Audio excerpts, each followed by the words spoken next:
This is Perspective on Athletics, the podcast for intercollegiate athletics professionals who want to listen to, learn from, and become the best in the business.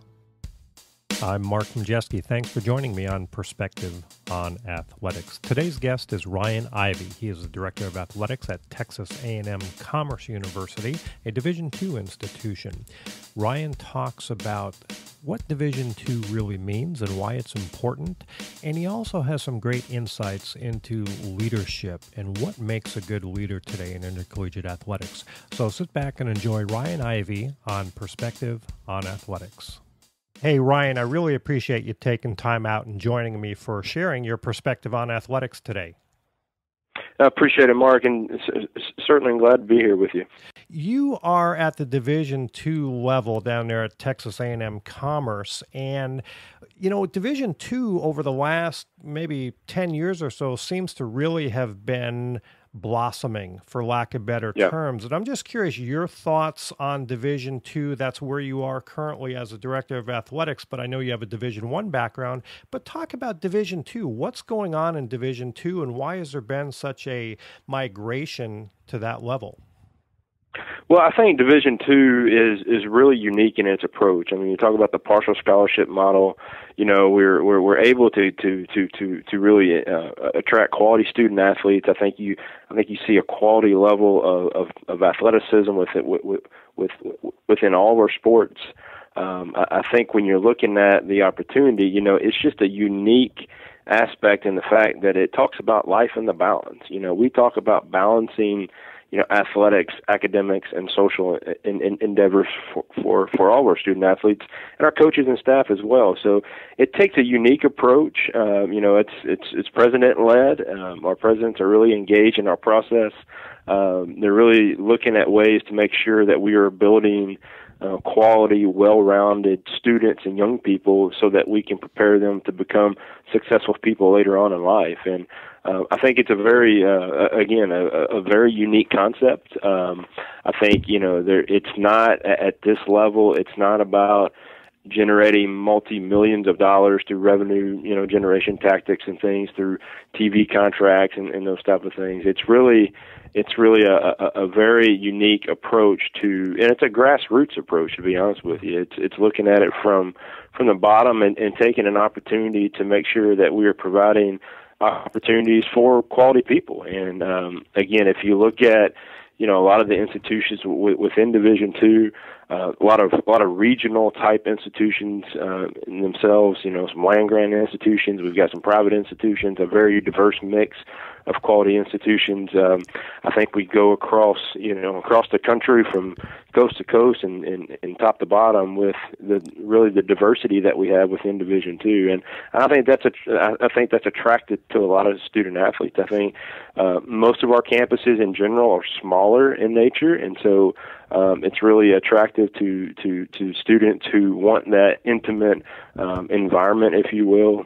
We don't have a lot of, you know, 40, 50,000 enrollment-based institutions, so it's very unique in our approach. And I think you'll find that from a regional model and really the regionalization standpoint that Division II has, creates rivalries. It creates those type of environments just across the board. So, again, a very unique concept. I certainly applaud everyone in Division II who's really working hard on making sure that they promote the brand, and I think that's really key and important to us. Yeah, I think Division II has done an excellent job of branding itself and recently rebranding itself, but that has really been a big part, I think, of the division's growth. But a lot of what Division II talks about, whether it's life and the balance and balance of academics and career preparation, a lot of those are the same values found in Division III.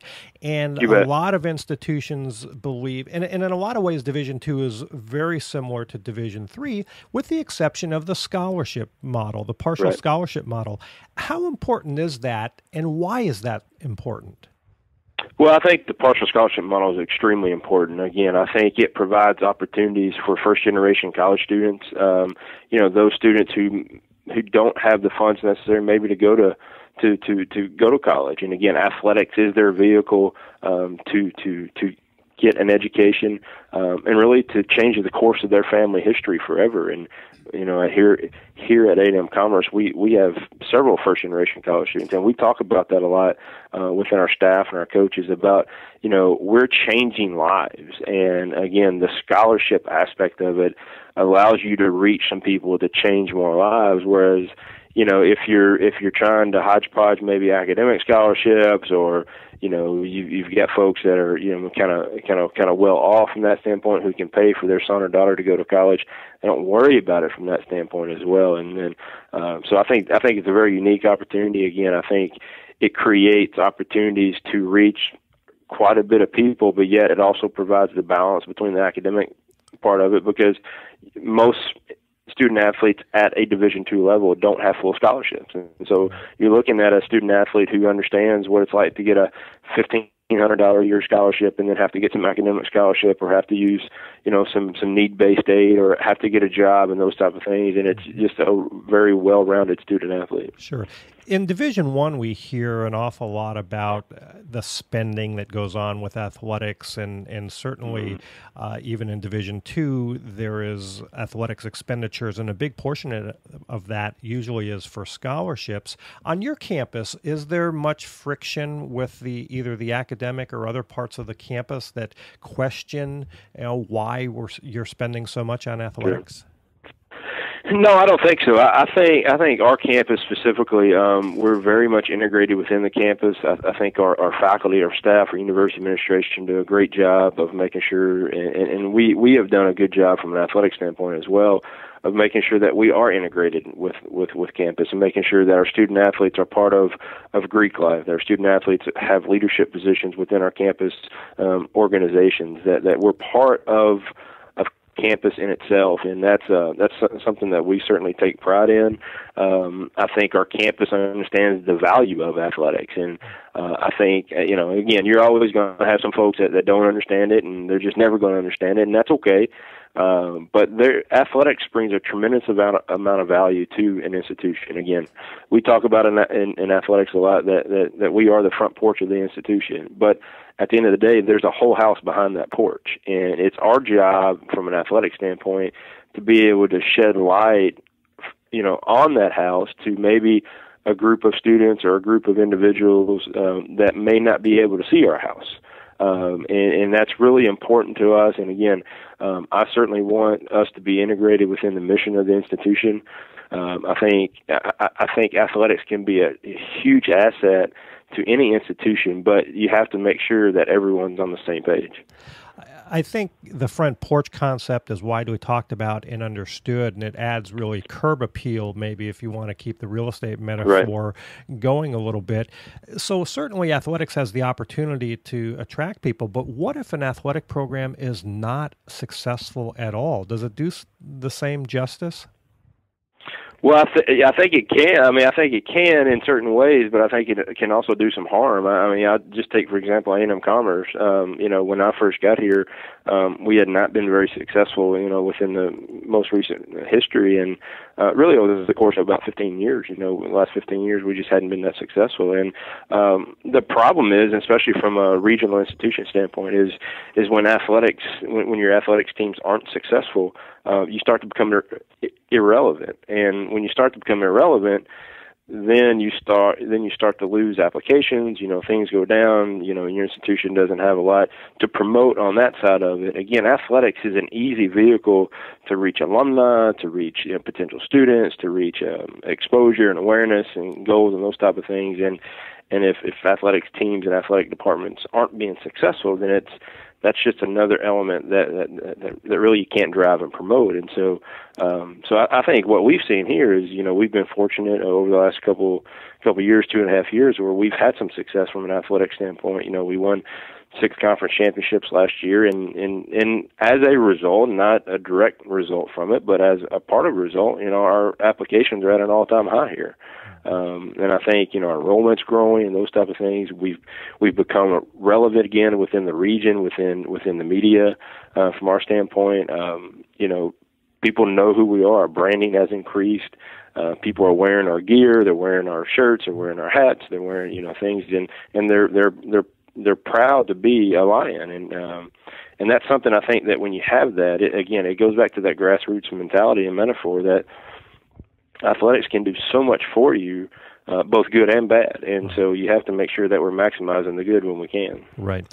You mentioned that Division II isn't necessarily about generating huge amounts of revenue, but there always is pressure. There's never enough money to do what you want to do. And I know your background is in external relations, revenue generation in a big way. What has that been like for you at the Division II level? And then specifically within an hour, I think, of a major metro area with other Division I institutions. Right. Well, I think first and foremost, it was certainly a change, kind of in our approach. We still try to do some of the things that we did at Division I level. We try to make it, a business decision-making policy or a principle for our potential sponsors. From that standpoint, if we just stick with the sponsorship metaphor here, that we want our sponsors to understand that they're getting return for their investment. Now, sometimes at a Division II level, you get sponsors that are sponsoring you because it's the right thing to do.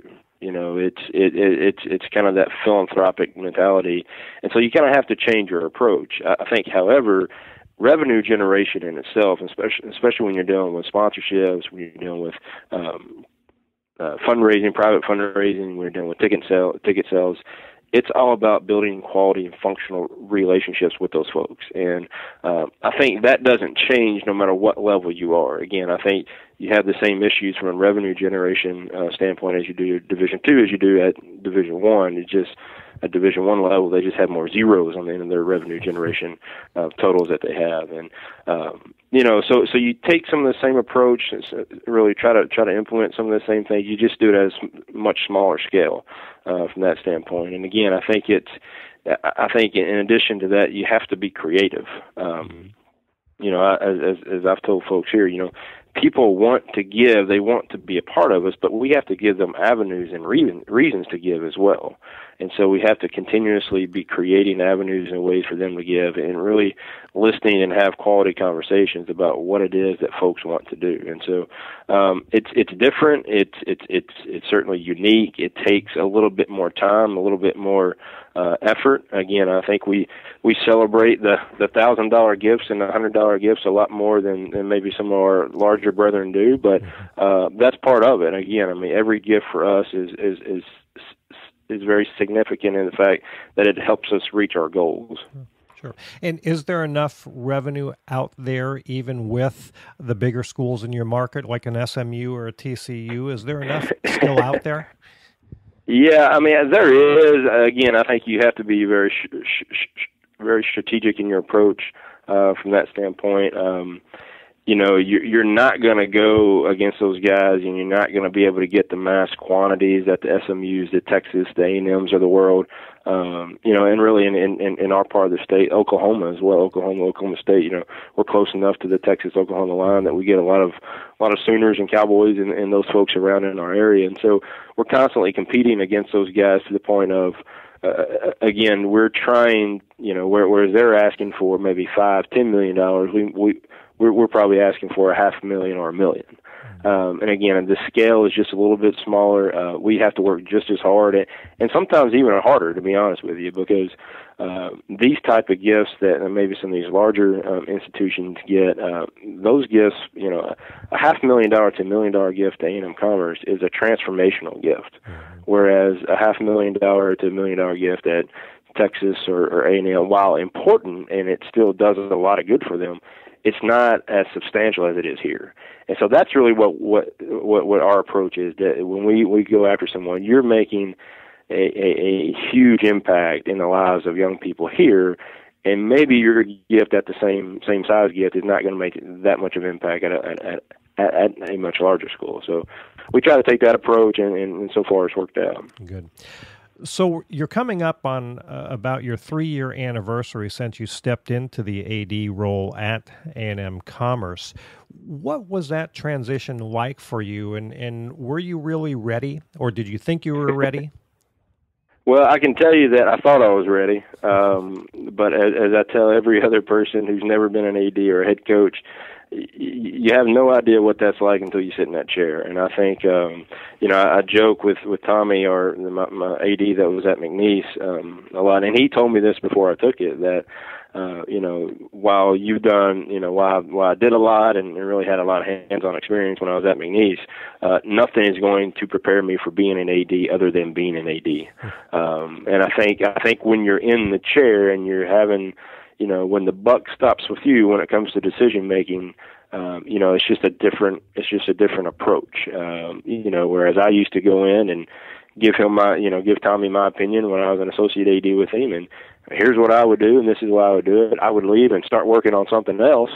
I'd come back 2 hours later, and he's still thinking about that same problem. Because at the end of the day, you have to make that decision, and it rests with you. And so you're taking multiple angles, whereas when you're not an AD, you've really got your point of view to really make that decision. And so going through the process is it's very unique. I think it's a lot of fun. I enjoy it. But it's certainly something that if you've never done it, and really at any level, it's just a different animal. What would you say was your biggest either surprise or unanticipated challenge? Yeah, I think for me, it was just the amount of time that it takes and the amount of people that are pulling on you.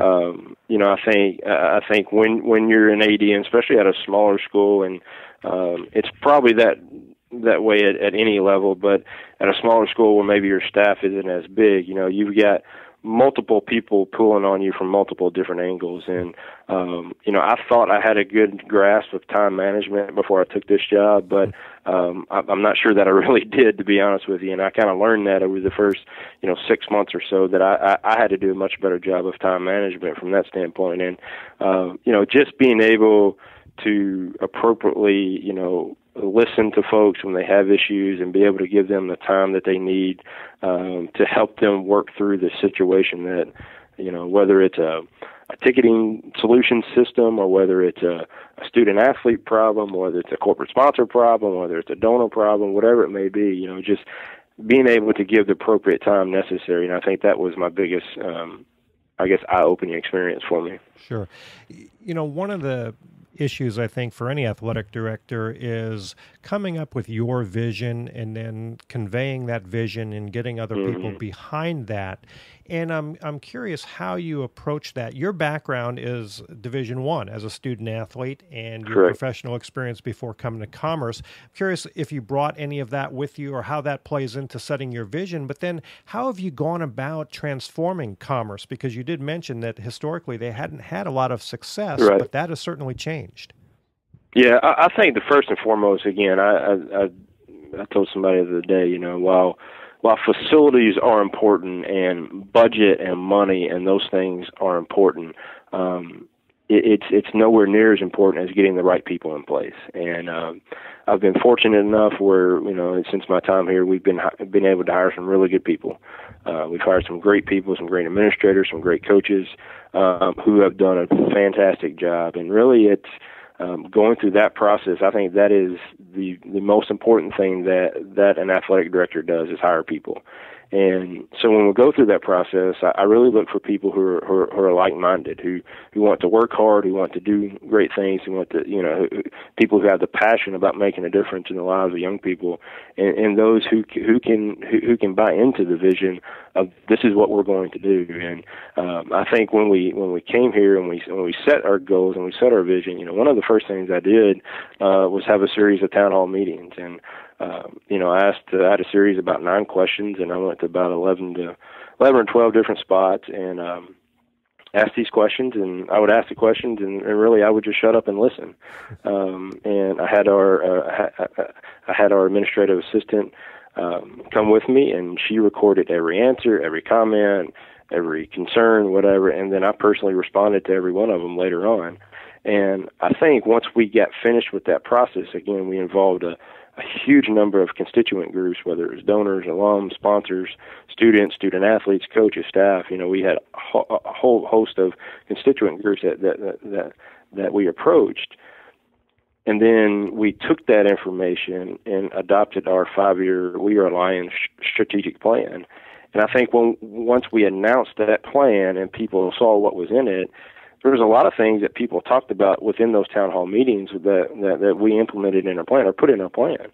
And I think that helps them say, you know what, he was listening, they were paying attention, and now we're going to be a part of it. We had total buy-in from the very beginning because we went out and went hat in hand, and our athletics department had not done a good job of external relations beforehand, and we had some bridges to really build back and fences to mend. And I can tell you, some of those town hall meetings, I took a beating.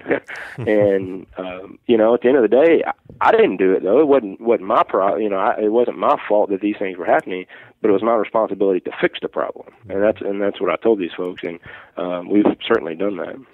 Did you have to adjust your mindset at all based on what you heard from your constituents that you spoke to, or were they lined up with what you came in as kind of your preconception of where we need to go? I think you have to adjust a little bit. And again, I think coming into it, you could research a place, and I did a lot of research on this place during the hiring process and talked to a lot of people. And again, I saw the potential that was there. For A&M Commerce, I tell people that a lot. I saw some things that I think people that were here involved just couldn't see because they were in the day-to-day grind of it, and we hadn't been successful. And some people were just beat down and they were broken and just, because I came in and started talking about winning championships, and we're going to fill football stadiums, and we're going to get people here, and we're going to raise money, and we're going to sell tickets, and we're going to do all these things that most people were doing across the country, but that hadn't been able to be done here because we weren't successful and we didn't have the right processes and procedures and efficiencies set in place here. And so when I was talking about these things, I think people think, well, it's just young, it's new, there's no way he's going to do it. But once we got going and once people saw some success, they thought, you know what, we can do this. And once we started kind of bringing them out of the deep woods, if you will, so that they can see the forest, that it really, people latched onto it really quickly, and they're like, let's go. And it was a lot of fun from that standpoint. Good. Ryan, one thing I always like to ask people about is the concept of leadership. And certainly you're in the hot seat in the athletic director's role. But as you think about leadership and you look at yourself or others in the industry, what do you think makes a good leader? What does good leadership look like today, especially as it's related to intercollegiate athletics? Well, I think for me, I think first and foremost, leaders have to be servants. I think we have to be able to serve our constituent groups, that we have to be able to roll up our sleeves and get to work with them, that we can't just sit in an ivory tower and dictate. We have to get our hands dirty. We have to lead from the front. And I've told my staff here and I've told our coaches and our student athletes that I'm never going to ask them to do anything that I haven't already done and or am willing to do myself. And I firmly believe that. I'm about, serving our coaches, serving our student athletes. I don't care. I don't care if people, out in the community, if they don't know me and they know all of our coaches and all of our student athletes, and I've done my job. And so it's at a point to where, if we're gonna get people to buy into what we're really trying to sell and really what we're trying to do, then we have to be willing to do it ourselves. And I think sometimes people in leadership positions, they rule by power or they rule by fear, and you just can't do that, especially in today's day and age. Student athletes today and kids today, they don't respond to those type of leaders anymore. Millennials today, they're going to ask you why. And you better have a good answer. And so being able to really have some communication skills, I think, is very important. Being able to deal with a diverse group of individuals, being able to deal with folks who question maybe not your authority, but question why it is that we're doing things. And being able to have appropriate answers. And then I think, like anything else, I think the mark of a good leader, and I tell people this all the time, and I firmly believe it, that the mark of a good leader is someone that can come in, turn an organization around and get it going and let it have success, and then be removed and that place just keep on trucking. Because that means you've put the right people in place, you've put your procedures in place, you put your policies and process and efficiencies to the point where it is a well-oiled machine. And I think that is very key in our approach here at A&M Commerce. I think a leader has to be able to create vision. A leader has to be able to articulate that vision appropriately, and then you have to go implement that vision. I think a lot of times we get to the point to where, leaders get to the point where we're gonna create this big vision. All right, we did it, great. All right, I'm gonna sell it now. Everybody's fired up about it, but then I forget to do it. And I think doing it and implementing is very key. And sometimes you have to do it simultaneously. It's like here when we started. I mean, we've done a lot of things by trial and error. I'll be real honest with you. We've done a lot of things by trial and error, and things we've done well and things we haven't done well. But it's because we needed to show progress, and we needed to show folks that, hey, we're serious about making a difference. We're serious about being successful, and these are things that we're trying to do. And I think when people see that you're trying, even though that if you fail in your attempt, they say, you know what, I want to help them. This is what we could do better, and really you have some quality people buy into your program. Got it. What about for others out there that are not yet an athletic director but might aspire to sit in that chair, or at least get that first job at intercollegiate athletics and then get on their way to becoming whatever role they want to fill in the industry? What advice do you have? I'm sure you get this question from time to time from students or others in the industry, but what would you tell somebody today if they want to either break into the industry or advance their career? Well, I think the first thing that you have to do is really build a quality network. And again, I tell people all the time, especially when we go to conventions and those type of things, when we're in ACT or whatever, don't be first team all lobby, okay? But you have to build a quality network. Don't just come up to me and give me your business card and then think that you can put me on your reference list. Okay, that doesn't work. You have to build quality relationships with people that really that you can trust. I think Bob Bodine has it best in his book, The Power of Who, that don't make the mistake that everybody that you're friends on Facebook is actually your friend. Okay, and I think it's the same way with building a quality network, that you have to create that inner core, that inner group of people that you are going to rely on no matter what, and then build from that standpoint. I think once you get your network, I think people have to utilize them and activate them appropriately. Bob said it best, you already know everyone that you need to know. You just don't know it yet. And I think that's the key, that we forget to activate our network and utilize people that, hey, do you know this is what I'm trying to do?